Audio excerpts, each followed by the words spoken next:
김기영의 인문세계에 오신 여러분, 반갑습니다. 환영합니다. 저는 뭐 아시는 분은 알겠지만은 서울대 그 인문대학 국사학과에서 학사, 석사, 박사학위를 마쳤고요. 그다음에 건국대학교 그 사학과, 문과대 사학과 교수를 30년간이나 했습니다. 그리고 한 5년 반 정도 됐네요, 벌써. 5년 반여 전에 그 정년 퇴직을 했죠. 그래서 벌써 좀 세월이 빨리 지나가네요. 그동안 뭐 여전히 저는 뭐 공부를 국사 외에도 다양한 방면의 공부를 좀 새로운 것들을 찾아서 많이 좀 했고요. 그다음에 이제 그 역사적 예수 TV라는, 그러니까 제가 뭐 예수를 뭐 선교하려고 하는 게 아니라 예수 기독교에 대한 것을 역사적으로 비판적으로 이제 공부를 해가지고 얻은 성과. 그래서 그동안에 뭐 역사적 예술랄지 유일신 야훼 이런 책을 제가 냈는데요.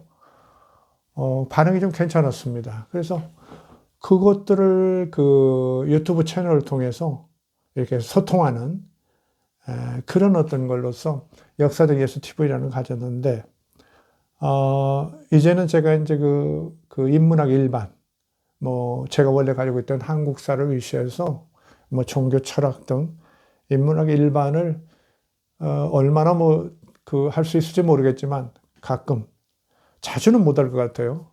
가끔씩 그 시민 여러분들과 좀 소통을 하는 그런 시간을 좀 가지려고 별도의 이렇게 채널을 좀 마련했습니다.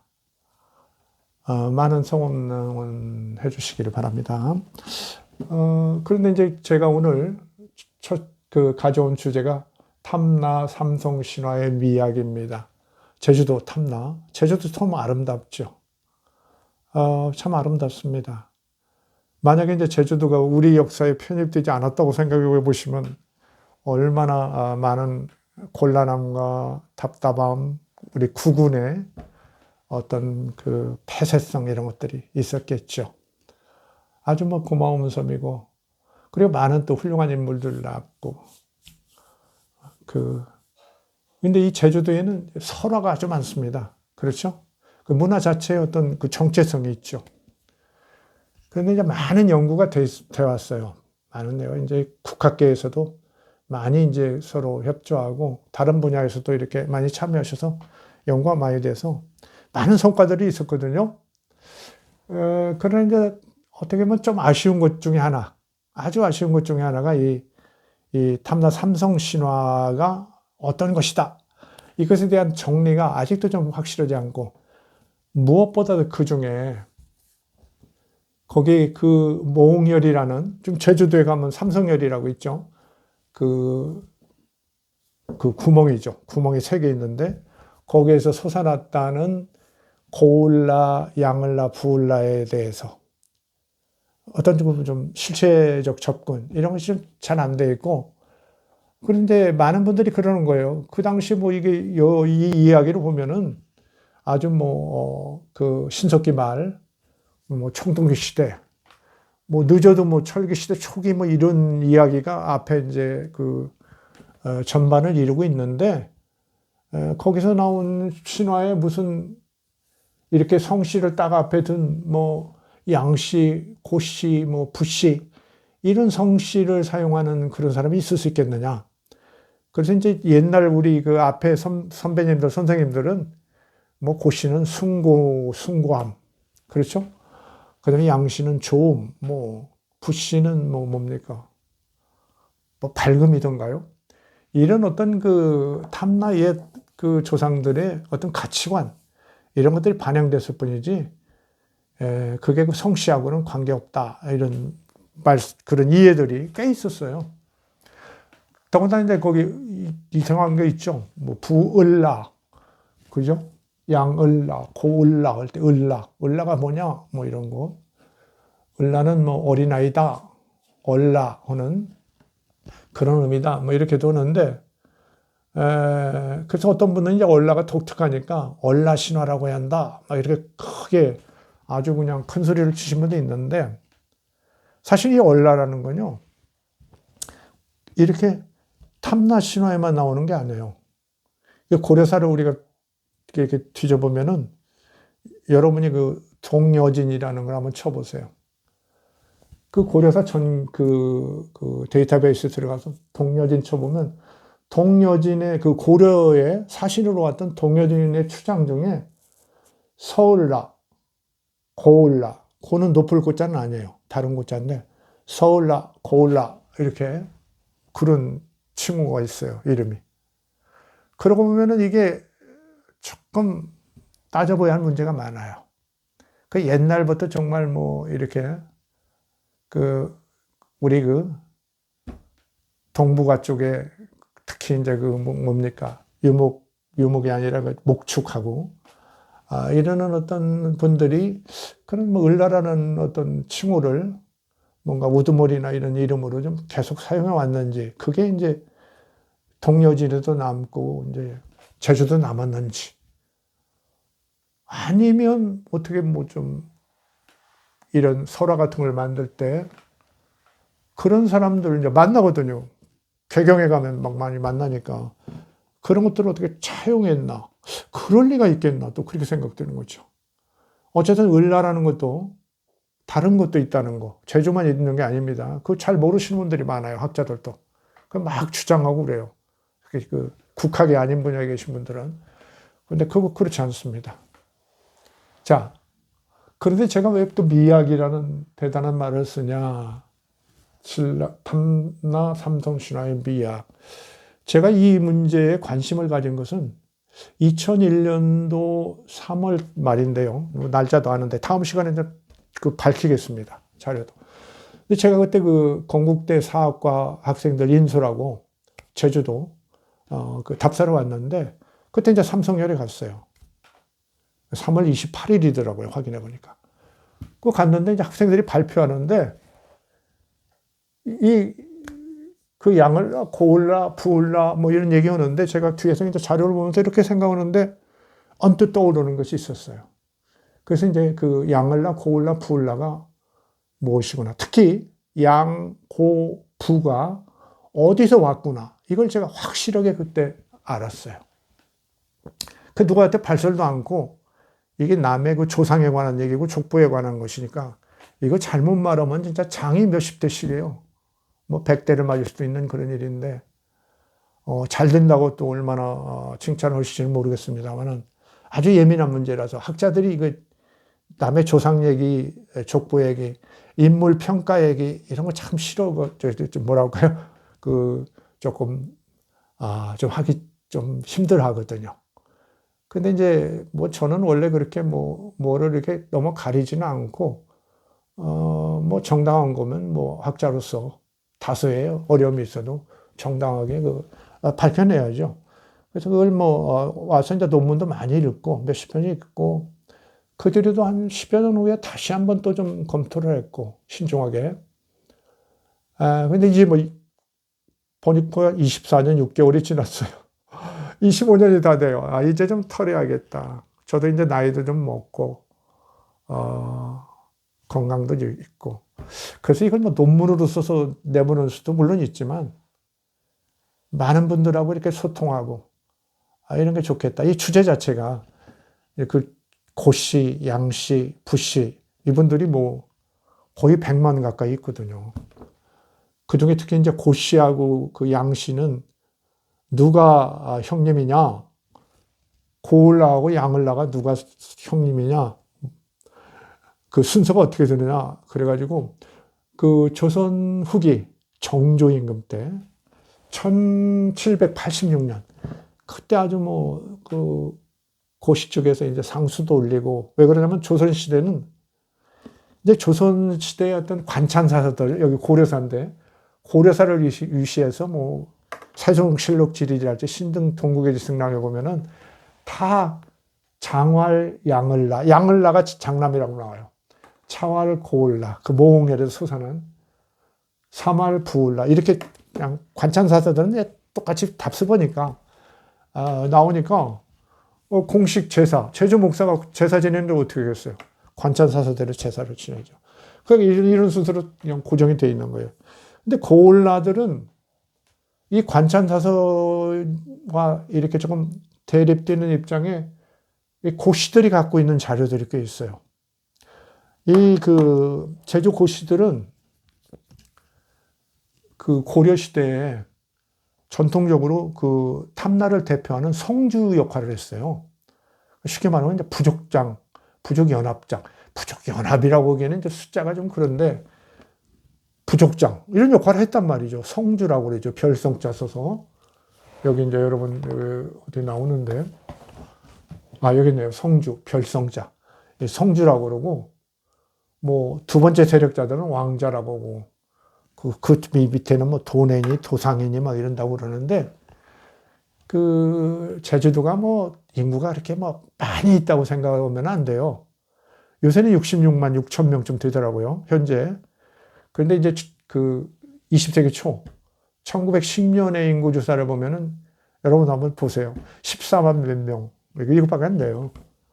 그리고 이제 그 세종실록 지리지 1450년경 이때쯤 이제 그 인구랄지 이런 것을 조사해 놓은 거 있는데 세종실록 지리지에 전라도 그 제주목 보면은 호가 뭐 한 5천 몇 호, 그리고 구는 8천 몇 명 이렇게 나와요.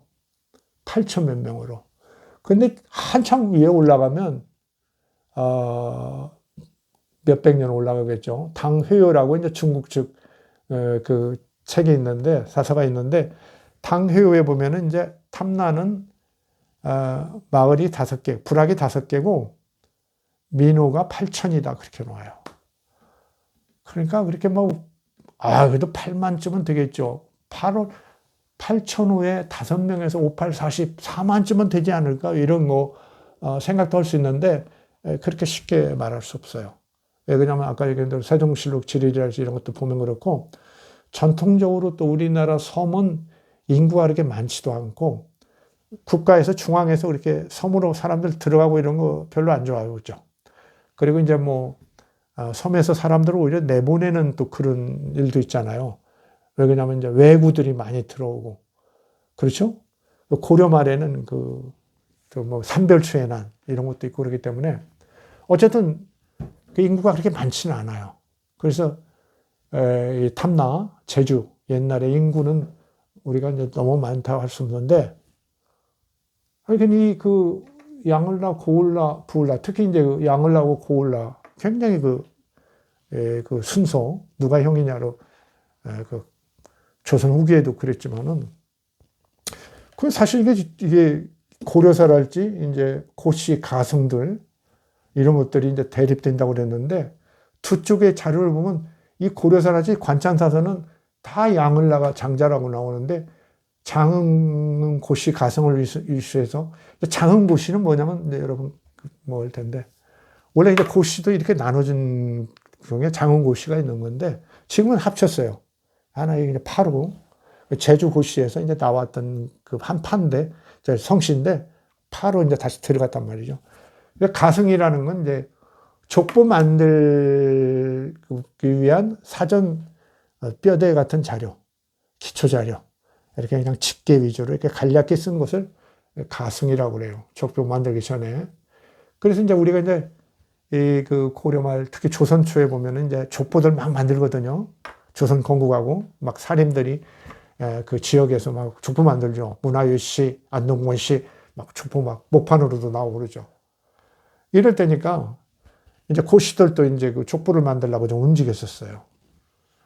그리고 이제 어떤 걸로 들어갔는지 모르지만은 이제 여기 이 고려사 전라도 탐나연주에 보면은 고기라는 옛날 어떤 기록이 있다.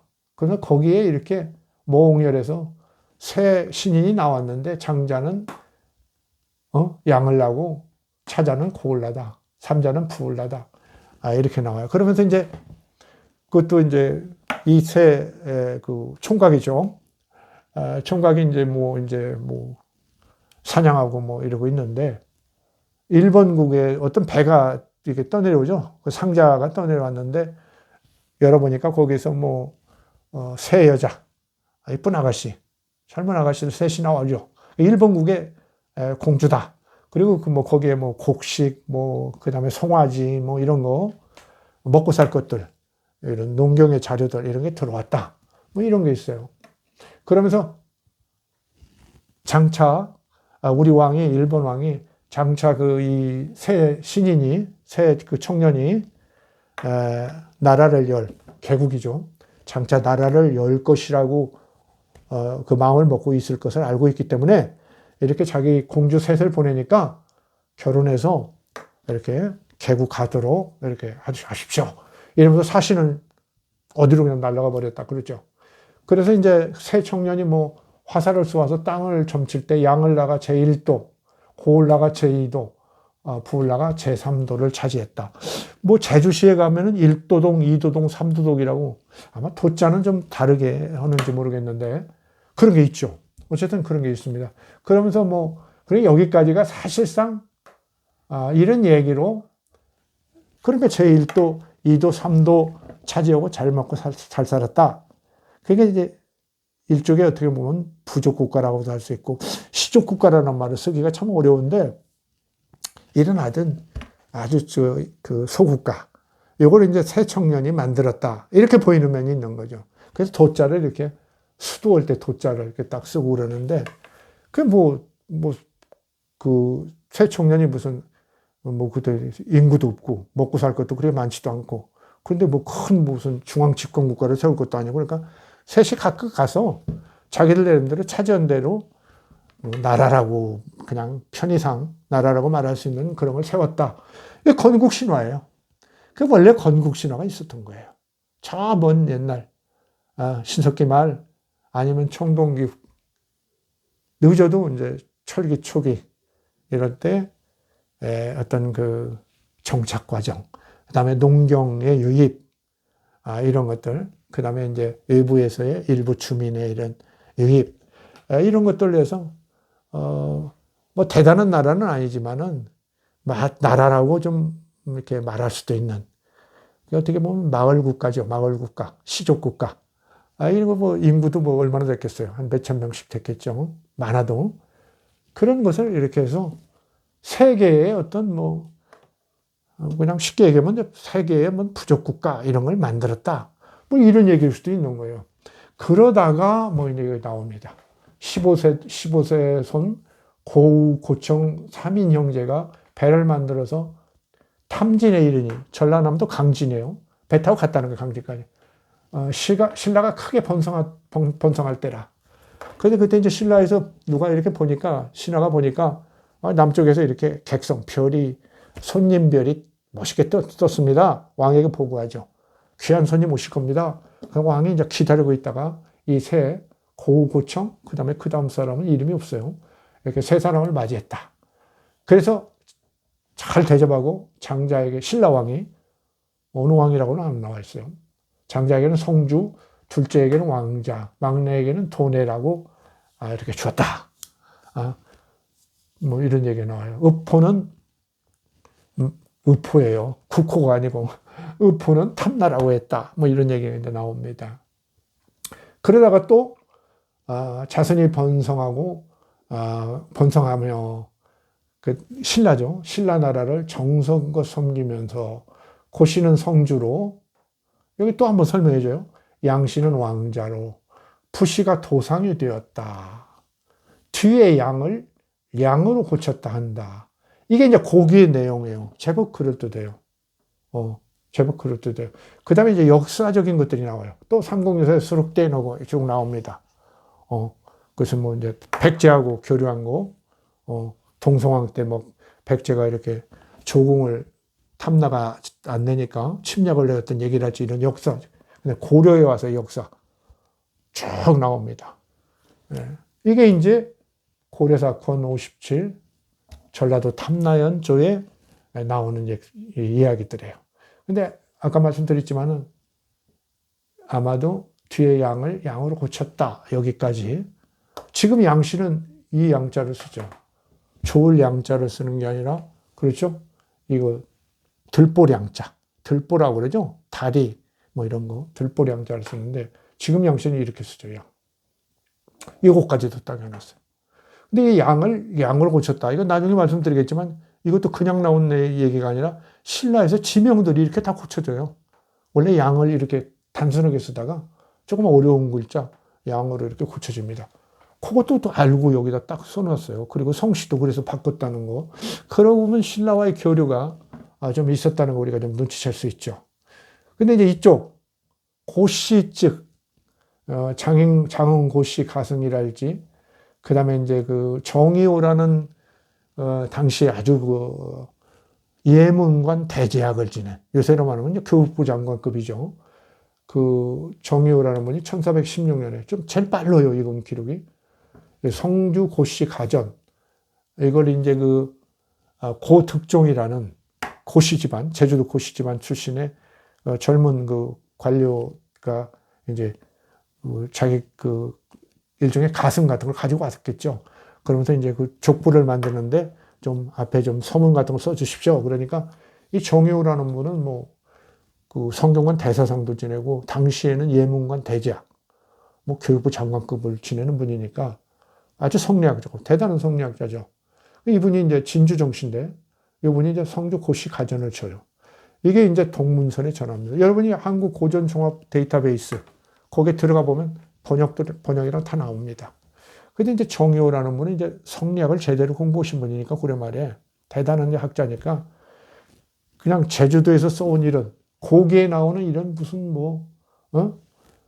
구멍에서 뭐가 나오고 뭐 어쩌고 쭉 얘기 막 나오는 거 이거 다는 안 없애는데 그야말로 뭐 군대 갈 때 뭐 그렇죠 훈련소에서 그냥 장발머리 치듯이 이분이 그냥 육아답게 그렇게 그냥 뭐랄까 전통적이고 좀 이런 거 전통적이고 이렇게 좀 자기가 볼 때는 이거 조금 허탄하다 너무 심하다 이런 것들은 그냥 마구 쳐내요. 그러니까 이제 나중에 보면 이제 고득종도 크게 출세를 합니다. 세종대왕 밑에서 정이품인가 이품벼슬까지 올라가요. 고득종이라는 사람 아까 부탁했던 젊은 사람. 그 1450년에 보면은 이분이 이제 자기 가문의 족보를 내려고 자기가 직접 그 서문을 막 씁니다. 그것이 이제 뭐 장흥고씨 가승이랄지 이게 이제 그 장서각에 있는 영주지라는 책이 있는데 그 영주지라는 책에는 또 영주지가 있어요. 편명으로. 그리고 이제 주로 고씨 가문 이쪽에서 그 족보와 관계된 그런 자료들, 대대로 그런 글들, 뭐 서문이랄지 이런 것들을 다 모아놓은 그게 이제 영주지인데, 영주지 편찬하고 그 영주지 안에 있는 영주지도 좀 역사성이 문제가 있다는 그 정영일 교수님인가요? 옛날에 그 제주대에 계신 분, 이런 지적이 있는데 제가 논문을 읽어보니까 저도 생각이 좀 그런 게 있는데 상당히 설득력이 있어요. 설득력이 있어요. 근데 어쨌든 그 얘기는 우선은 잊어버리시고 이 고시들 이쪽으로는 뭐를 강조하냐 고시들은 말할 것 없이 그 나온 그 3신인 중에 장활 여기는 고을라, 차활, 양을라, 삼활, 부을라 그래서 고을라를 가장 앞세웁니다. 말할 것 없어요. 그 다음에 뭐 돌을 던져서 뭐 시험을 하고 뭐 이렇게 그 순서 매기는 것도 돌이 아니라 앞에는 이제 화살이죠. 활을 쐈는데 그때도 고을라가 제1도, 양을라가 제1도가 아니라 이렇게 양을라를 제2도, 부을라를 제3도 이렇게 순서가 완전히 바뀝니다. 그러니까 어떻게 보면은 뭐 그럴 수도 있겠다 싶죠. 왜 그러냐면은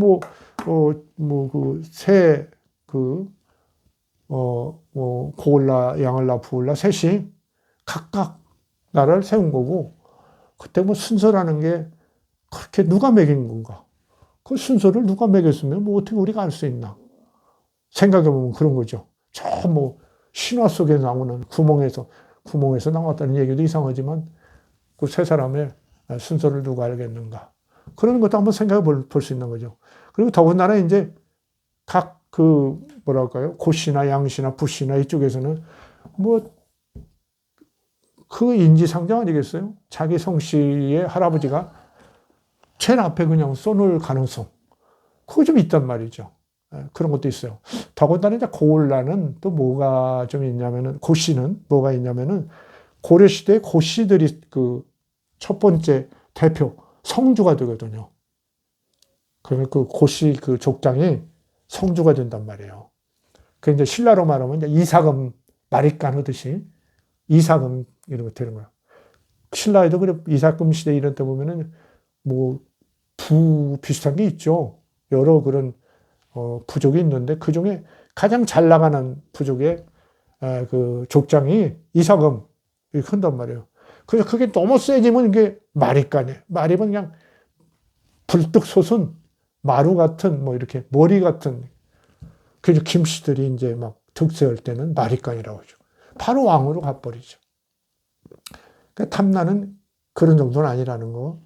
그래서 뭐 각 성씨에서 뭐 족보를 만들고 이럴 때는 자기 조상을 앞에 내세우려고 하는 경향은 있을 수 있다. 우리가 이걸 좀 받아들여야 하고요. 이 정의호라는 이분은 이제 성주 고씨가전하가 고독종이 써달라는 걸 쓰면서 그냥 차, 사말 이 말은 빼버렸어요. 그런데 고을라를 제일 먼저 써줘요. 그냥 고을라, 양을라, 부을라 이렇게 써줍니다. 장, 차, 사말 이건 빼버렸어요. 지혜 있는 분이에요. 제가 보니까 지혜 있어요. 그 다음에 이 정의호 뭐 그야말로 대감이죠. 대제학.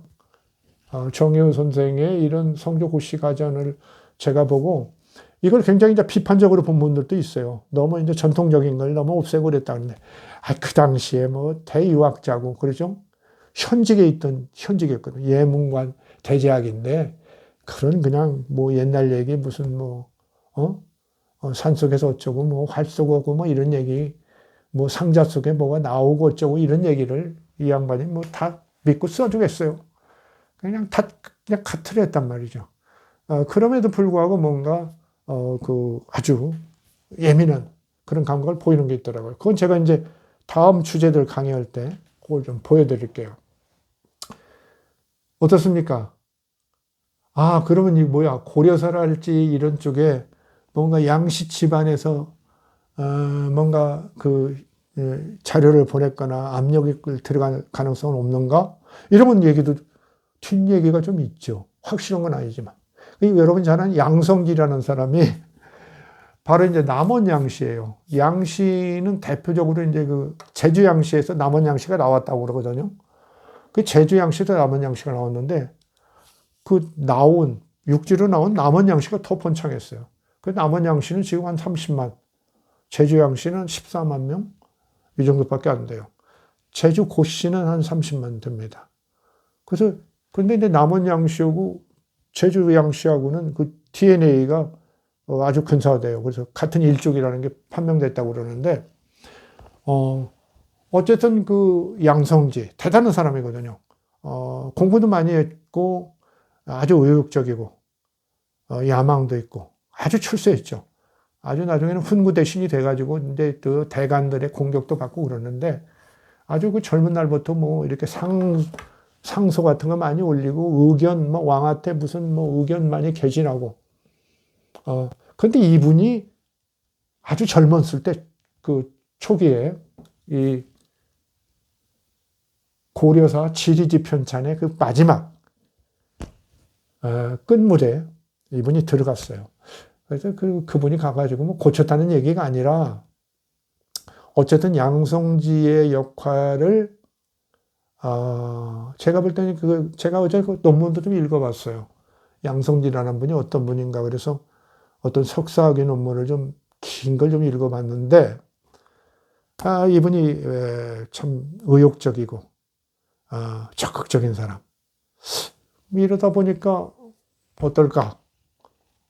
어떤 영향을 미쳤을 가능성. 그렇다가 아주 뭐 하급 관리도 아니니까요. 중견 관리인데, 실무적 책임자고, 그렇게 볼 수 있는데, 그래서 한 번은 생각해 볼 필요가 있다.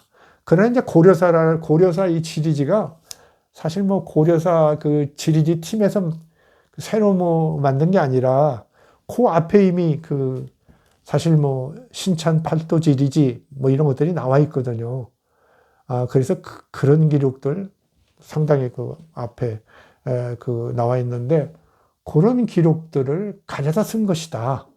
이게 또 거의 또 정설이기도 하거든요. 그러니까 뭐 손댈 것도 없을 것이다. 그리고 그분이 뭐 그런 거 손대서 뭐 하겠냐 이러기는 해요. 근데 제가 생각할 때 그래요. 근데 별거 아닌 것일수록 또 사람이, 그리고 무슨 그때는 아주 원숙하고 이렇게 원로 대신도 아니고 그러고 뭐 원로 대신도 그러는 수가 있는 거죠. 그 사소한 것에 대해서 사람이 사소한 것일수록 또 욕심나는 경우도 있는 거니까 우리가 어쨌든 좀 주목은 해봐야 한다. 일단 주목은 해보자 이거예요. 지금 양씨들 혹시 강의 들으시면 이제 화가 나실 텐데, 제가 내일이 아니라 이제 다음 강의는 고씨, 양씨, 부씨가 어디서 나왔느냐. 아주 직접적인 걸 딱 지적할 겁니다. 여태까지 그런 경우가 없었는데, 그게 제가 이제 뭡니까? 2001년도, 2001년도, 한 24년 몇 개월, 6개월 이상 전에 그때 이제 떠올랐던 아이디어인데, 그 뒤로 잘 점검해 봤는데, 뭐 틀림없다고 생각되니까요. 그걸 좀 내일 그 다음 강의에 말씀드리고, 그 다음 강의로는 바로 그 순차의 문제, 고량부, 양고부 순차의 문제, 이걸 제가 직접 거론해 볼까 합니다. 이거 정말 매를 맞을 수도 있는데, 매를 맞더라도 이 학자로서의 또 의무가 있는 거니까. 그렇죠? 뭐 제가 뭐 70까지 넘어서 뭐 제 앞에 뭐 공부로 당당해야지 그것까지 눈치 보면서 살겠습니까? 그걸 좀 말씀드리겠어요. 자, 그래서 이제 뭐 여러분이 뭐 제가 이걸 뭐 다 읽으면 너무 시간이 많이 걸리니까 여러분이 좀 참고하시고, 뭐 한글로 다 번역이 돼 있으니까, 나와 있으니까 보시고요. 다만 제가 왜 미학을 얘기했느냐, 이 얘기는 좀 해야겠죠. 미학이라는 말이 뭐 남발되는 경우도 있는데, 역사에서는 잘 안 쓰죠. 역사학자가. 근데 제가 탐나 삼성 신화의 미학을 얘기했단 말이죠. 여러분이 언뜻 이렇게 제가 말하면서 지나온 것 보면서, 탐나 삼성 신화는 원래 건국 신화였구나 하고 알아차리신 분들 많을 거예요. 뭐 상식적이기도 하고, 원래 건국 신화였어요. 1도, 2도, 3도에 가서 이렇게 했다. 자리를 잡았다.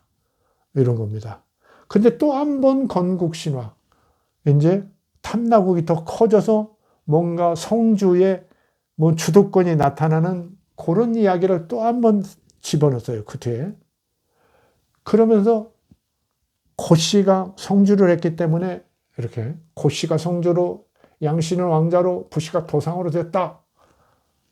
이런 이야기를 또 다시 한번 집어넣어주고, 고씨, 고려시대, 통일신라 이래 고려시대의 고씨의 우월권을 이렇게 좀 확인해주는 그런 내용도 여기에 들어와 있다. 이런 거고요.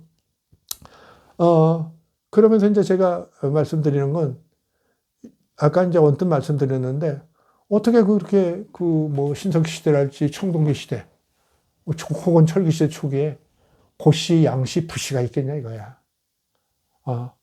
이건 이제 성씨라는 것은 실제 이제 삼국시대나 이런 데 보면은 그 탐나관계 아무리 뒤져봐도 그 사신들이랄지 뭐랄까요, 성주랄지 이런 사람들이 성씨를 쓴 적이 없어요. 뭐 족보 같은 데 나온 건 그건 믿을 수 없는 거니까 뒤에 갖다 올려붙인 거니까 별도로 하고요. 정식 사서류, 믿을 만한 그 자료들에는 탐나의 그 지배자들이 성씨를 쓴 적이 없다고요. 전혀 없습니다. 그래서 언제부터 썼느냐? 말할 것 없이 고려 시대부터 씁니다. 근데 고려 초기에도 안 써요. 왜 그러냐면 고려 초에는 여전히 탐나는 아무리 이제 고려의 조공언어지만은 독립 하나의 국가로 쳐주거든요. 그래서 이제 여진족이랄지 뭐 이런 거가 같이 그 변방의 종속 국가로 쳐준단 말이죠. 그렇기 때문에 직접 다스리지 않거든요. 그러다가 이제 그 12세기 1104년인가 5년 이때 그 탐나국의 이름을 탐나군으로 바꿔요. 군현할 때 군. 그 다음에 1162년인가에는 탐나현으로 바뀌고, 그때는 1162년에는 탐나현으로 바뀌고 그 지방만이 파견돼요. 혈령이 탐나에.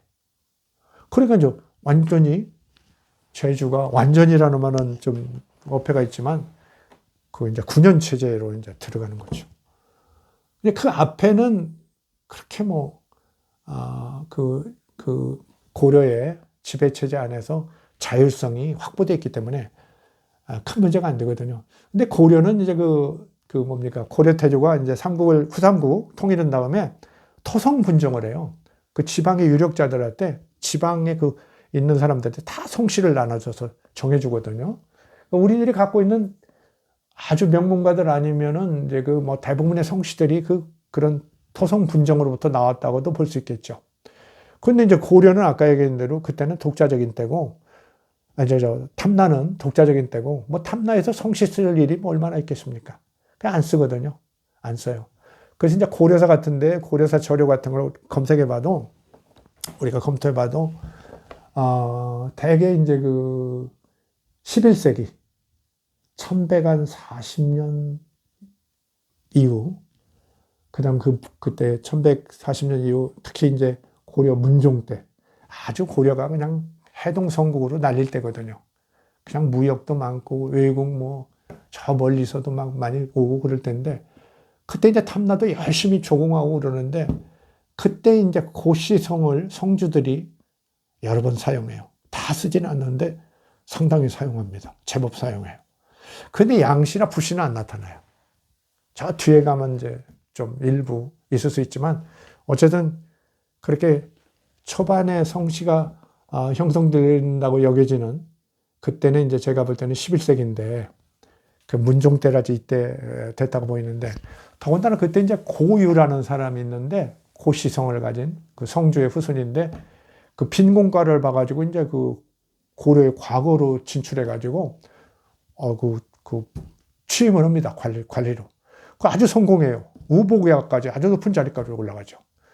그 아들 혹은 손자로 여겨지는 사람은 이품비어술까지 더 올라갑니다. 장관급으로 올라가고 그렇죠. 만만치 않아요. 고시들이 나름. 그래서 그때 이제 과거 보고 이러면서 이제 고유 이렇게 아들도 고모라고 쓰고 그러는데, 성씨들이 이제 사용하는 실제 사용료가 늘어나는 거죠.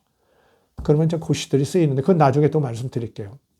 어쨌든 그때 이제 11세기 아마 문종 전후에 성씨들이 사용되면서 뭔가 성씨 체제가 새롭게 만들어지는 게 아닌가. 삼성 체제가. 이런 생각을 제가 하는 건데요. 왜 그러냐면, 여러분이 지금 제가 언뜻 말씀드리지만, 이 탐나국으로서는 지금 자주성이 점차 소실되는 거예요. 그렇죠? 그 정체성, 자주성이 소실된단 말이에요. 그리고 어떻게 하겠어요, 이분들이. 이러다 우리는 결국은 이제 바로 12세기 넘어가면서 탐나군이 되고, 현이 되고 막 이렇게 되잖아요. 그래서 완전히 이제 탐나의 성주랄지 이런 사람들의 자율성이 사라지는 건 조선시대. 조선 태종 때인가요? 완전히 없어져 버리죠. 그러니까 완전히 9년 체제로 완전히 편입되니까. 어쨌든 11세기 사람이 처음에 더 민감한 거 아닙니까? 자주적이고 이런 것이, 독립적인 것이 이제 고려를 보니까 나날이 성장하고, 현종 이후로 막 거란족하고 전쟁해가지고 물리치고, 문종 때 막 극성했잖아요. 그러면서 우리는 이제 먹혀 가는구나, 이걸 인정하게 돼. 우리가 이제 고려에 협조해서 그의 이제 과거도 보고 관리도 되고 이제 그냥 고려의 백성으로 살아가는 운명인가 보다, 이걸 적극 의식할 때, 이분들은 그러니까 현실의 탐나국의 어떤 정체, 자기 정체성이 훼손돼 가는 것에 반하여 정신적으로 새로운 어떤 정신적인 정체성, 탐나국의 정체성을 재확립할 필요성을 느꼈던 거겠죠. 그래서 그때 성씨를 새로 사용하기 시작하는 그 무렵에 이렇게 저는 탐나 삼성 신화가 재탄생했다고 보는 거예요. 근데 이미 있던 그런 건국 신화, 탐나의 건국 신화가 1도, 2도, 3도는 건국 신화에 요게 붙여서 그런데 또 가운데를 뚝 뗄 수 없으니까 신라랄지 이런 얘기를 가운데다 좀 집어넣어서, 그렇죠? 전체로서 이제 이렇게 그야말로 건국신화도 아니고 삼성신화도 아닌 것처럼 이렇게 합쳐졌어요. 내용적으로는 어쨌든 11세기 고려인들은 탐나 삼성신화를 만들었다. 그래서 구멍에서 나온, 삼성혈에서 나온 조상들을 이렇게 성씨를 붙여서 양라, 고을라, 부을라 이런 것을 썼다는 거죠. 그 옛날 얘기에는 성씨 없었을 거예요. 말할 것 없이. 이름이 없었을지도 모르겠어요. 뭐라고 다르게 썼을 수도 있어요. 제가 뭐 그것까지 뭐 유추할 수는 없고요. 어쨌든 이 성씨를 써서 이렇게 만들어내. 어떻게 보면은 뭐 리모델링 하듯이 이렇게 재구축을 한 거죠. 재구축한 거예요. 근데 이 기억을 이제 뭐 고씨는 말할 것 없이 이제 고씨를 앞에 세우고 고을라가 먼저고 이렇게 하고 아마도 양씨는 제가 볼 때는 양씨는 당연히 양을라를 먼저 썼겠죠. 그러나 이제 지금 고려사 지리지가 전하는 그 곡이라는 것은 아주 중립적이냐? 그거 모르는 거죠, 우리가. 저자도 모르고 그러는데 거기서 뭐 양을라, 고을라, 부을라 썼다고 그게 순서가 맞다. 그런 재판할 수 없는 거죠. 그리고 뭐 얘기하면, 얘기 자체로도 그렇잖아요. 그거 뭐 처음 무슨 아득한 옛날, 뭐 믿거나 말거나 한 얘기 아닙니까? 땅 속에서 뭐 새 사람이 나왔다는 게 말이 됩니까? 근데 그게 거기서 뭐 장자가 있고 차자가 있고 뭐 삼자가 있다. 누가 매겼을까요? 후대적 작품이죠. 누구의 작품인지 모르지만. 그런 것들 너무 의식할 건 없다. 그런데 이제 제가 말씀드리는 건 어쨌든 이렇게 탐나국이 이렇게 소멸돼 가는데 정체성은 소실돼 가는데 이제 정신적인 이렇게 그 삼성 신화를 만들면서 우리가 지금 나라는 없어지지만은 이 나라를 우리가 운영해 왔던 우리 그 양씨 뭐 고씨 부씨들 이런 조상들은 거룩한 사람들이었다. 뭐 고려의 왕이나 뭐 삼국의 왕이나 다를 것 없이 정말 그 땅이 내고 하늘이 내고 먼 바다에서 와서 응원해서 이렇게 대단한 나라를 이루고 이렇게 수백 년의 역사를 운영해 온 것이다. 우리는 정말 신인의 나라, 성스러운 나라의 백성이다. 그걸 잊지 말자, 뭐 이런 얘기죠. 잊지 맙시다. 이런 게 섞여 있는 거죠. 그런데 이제 그 안에 제가 볼 때는 어떠냐, 이분들이. 그렇게 우리 같으면 어떨까요? 당시에 이제 주도권은 고씨, 성주들이 아무래도 대표 주도권을 잡고 있는데 고씨들이 자기 나름대로 휘두르지 않고, 그렇죠? 양씨나 부씨들의 과거의 공헌, 역사적 공헌, 이런 것들을 인정하고 헤아려서 이렇게 새 신인들이, 새 성씨의 조상들이 같은 모홍열에서, 새 구멍에서 이렇게 솟아났다고 인정하는. 어떻게 보는 게 아니라 참 후손보다 낫죠. 족보마다 그 순서 때문에 다투고, 재판하고 이러는 후손들보다는 그 너그러움이 보이는. 그래서 이제 그 당시에 성주랄지 뭐 왕자, 도내, 뭐 도상 이런 사람들 모여서 탐나국이 사라져가는 데 대해서 좀 아파할 거고, 그러면서 그 성씨 그 설화를 기획한 거죠, 사실은. 저는 기획했다 보는 겁니다.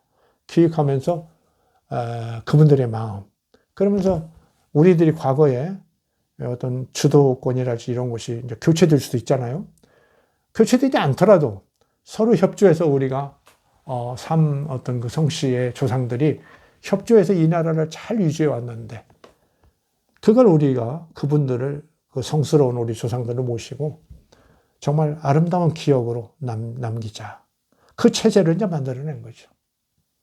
이거 미학 아닌가요? 어때요, 오늘날? 그야말로 뭐 돈이면 그냥 의리도 뭐도 없고 그러죠. 정치에도 이념도 없어요. 아무것도 없죠. 그냥 진영주의만 있죠.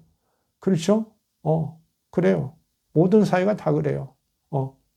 그냥 돈이라면 다 좋아서 그냥 야다니고, 노예가 돼버렸죠. 이럴 때 어떻습니까? 뭔가 남의 어떤 역할 같은 것을 인정하고, 서로 인정하고, 그러면서 이렇게 만들어 놓은,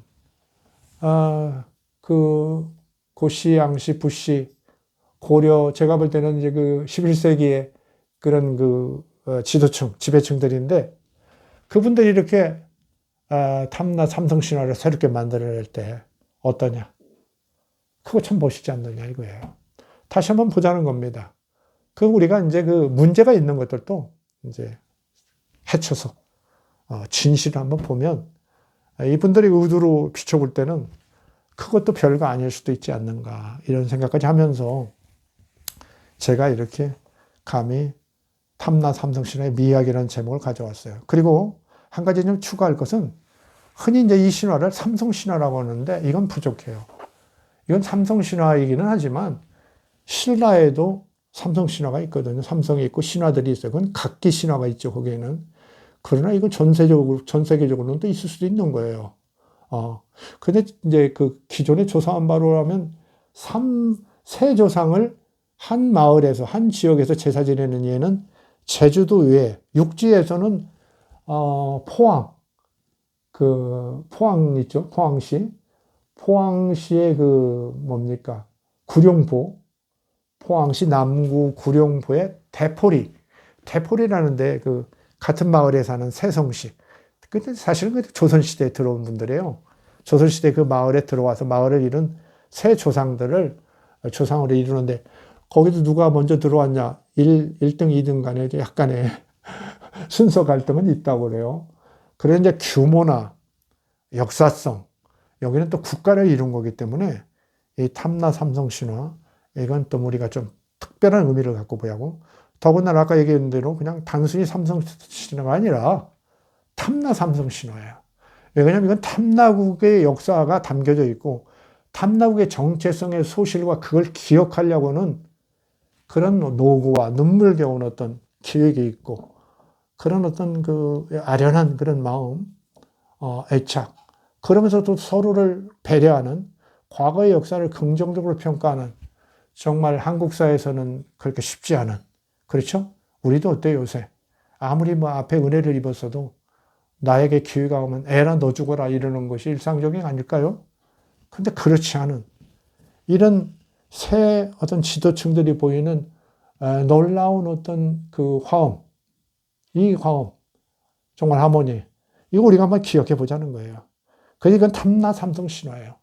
을라 신화니 뭐니 그런 거 이상한 얘기들 하는데 그거 다 좀 잊어버리시고 정말 탐나 삼성 신화. 뭔가 우리의 마음을 좀 따뜻하게 하고 뭔가 다시 한번 생각하게 하는. 우리가 인문학을 왜 하는 겁니까? 바로 그런 걸 하기 위해서는 아니에요. 그런 이야기들이 탐나 삼성 신화에는 담겨 있다. 그 생성에는, 그 내용에는 그것을 만들어내고 지키고 유지하는 그런 사람들의 어떤 심리 속에는 그런 것들이 있다. 그래서 제가 감히 탐나 삼성 신화의 미학이라고 하는 겁니다. 자, 이제 다음 시간에는 제가 아까 말씀드린 대로 고양부 성씨의 진짜 연원, 고시, 양시, 부시가 어디서 왔는가 제가 딱 지적할 겁니다. 여러분 아마 놀랄 거예요. 여태까지 없었어요. 어떤 학자들도. 그 다음에는 고양부인가 양고부인가 이 민감한 문제를 제가 한번 아주 짧게 얘기할 거예요. 오늘은 첫날이라 줄였는데도 이렇게밖에 말씀을 못 드렸네요. 자, 이 정도 마치겠습니다. 좋은 시간 앞으로 가졌으면 합니다. 감사합니다.